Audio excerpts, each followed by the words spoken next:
యేసుక్రీస్తు దగ్గరికి వచ్చినాడు పేతురు అడిగాడు, అన్నీ వదిలొచ్చాం, ఏమిస్తావు నువ్వు అన్నాడు. అన్నీ వదిలొచ్చాం, బోట్లు, వ్యాపారాలు మొత్తం వదిలొచ్చి ఏమంటే సరే సరే చెప్తా నేను అని, నువ్వు భూమి మీద ఏం పోగొట్టుకున్నావో ఇహమందు 100 folds 100 రెట్లు, పరమందు నిత్య జీవం అబ్బాయి అన్నాడు. Thank you. 2 పోతే 4 వస్తాయి అనమాట. 2 పోతే ఎంత? 100 రెట్లు అంటే 200 బోట్లు. ఓహో వెరీ గుడ్. అట్లాగే డబ్బు వచ్చింది ఆయన దగ్గరికి. ఆస్తులు అమ్మేసి విశ్వాసులు ఏం చేశారు? తీసుకొచ్చి గోను సంచులు అప్పుడు సూట్ కేసులు లేవుగా, గోను సంచులు తీసుకొచ్చి పెడితే అబ్బా ఈ మూటతో 10 బోట్లు కొనొచ్చు, ఈ మూటతో మంచి షిప్పే కొనొచ్చు, ఈ మూటతో ఇంతమంది పెట్టి బిజినెస్ చేయొచ్చు. ఇవన్నీ వచ్చిన తర్వాత అప్పుడు ప్రత్యక్షత వచ్చింది ఆయనకి.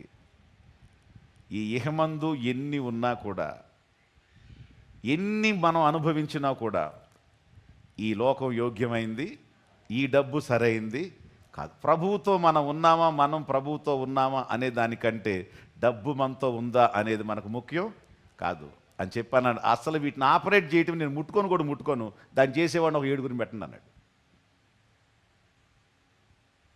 ఏమొస్తుంది అని సేవకు వచ్చినోడు వచ్చిన తర్వాత చెప్పాడు, ఇదంతా మేము ముట్టుకోం, మేము వాక్యం బోధించటం ఎందును ప్రార్థించటం ఎందును ఎడతెగక ఉంటాం, తీసి అని పక్కన పడేయండి అన్నాడు. అంటే దేని మీద ఉంది మనసు? చెప్పాలి. దేవుని మీద, దేవుని రాజ్యం మీదే ఉంది. వాళ్ళకి ఈ లోకం శ్రేష్టమైంది, యోగ్యమైంది కాదు. వాళ్ళు చంపబడ్డానికైనా, కొట్టబడ్డానికైనా, హింసించబడ్డానికైనా దే ఆర్ రెడీ. కారణం ఆ రాజ్యమే వాళ్ళకు ముఖ్యం, కానీ ఈ లోకం వాళ్ళకు ప్రాముఖ్యమైంది కాదు. మరి ఇప్పుడు పౌల్ని విమర్శించే ఈ విమర్శ శిఖామణులు ఈ విధంగా మాట్లాడుతుంటే, పౌలు మాటలకు మారిపోతున్న సంఘస్థులు ఈ విధంగా జరుగుతూ ఉన్నప్పుడు ఈ అవగాహన వాళ్ళకి ఎక్కింది. అసలు పౌలుకున్న లోతైన అవగాహన ఇది. కిందే చెప్పాడు, నేను మహిమ కిరీటాన్ని ఏం చేస్తాను? ధరిస్తా. మహిమే నా మీద ఒక కిరీటంగా ఉంటుంది. ఆ విధమైన శ్రేష్టమైన పునరుద్ధానాన్ని దేవుడు నాకు దయచేస్తాడు. దేవుడికి స్తోత్రం. So let me give you a conclusion.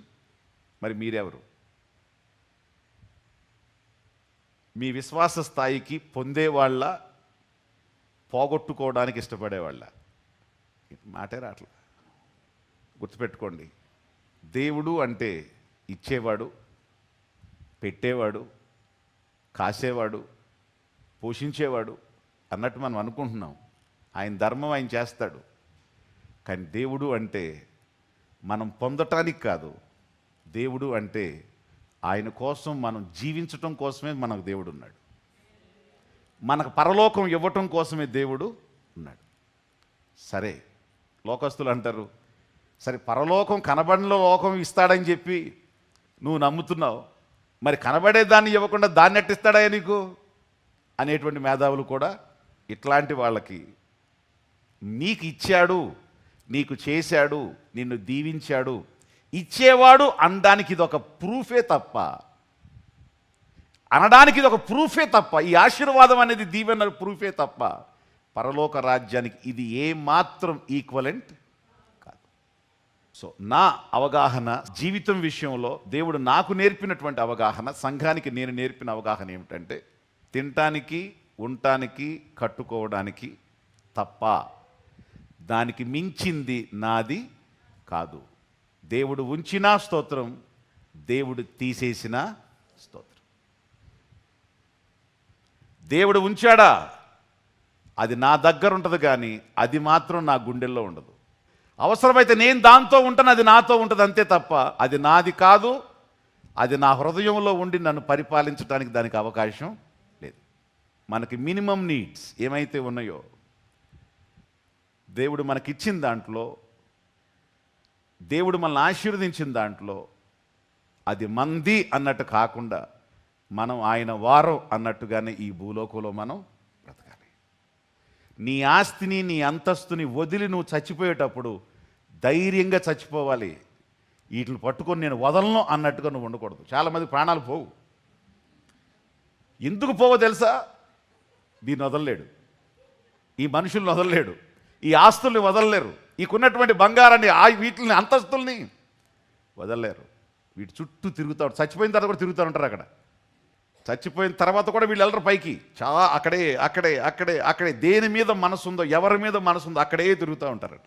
దీని మీద మనసు లేని వాళ్ళు ఇక్కడ కళ్ళు ముయ్యటమే పరలోకంకి వెళ్ళిపోతారు. ఆమేన్.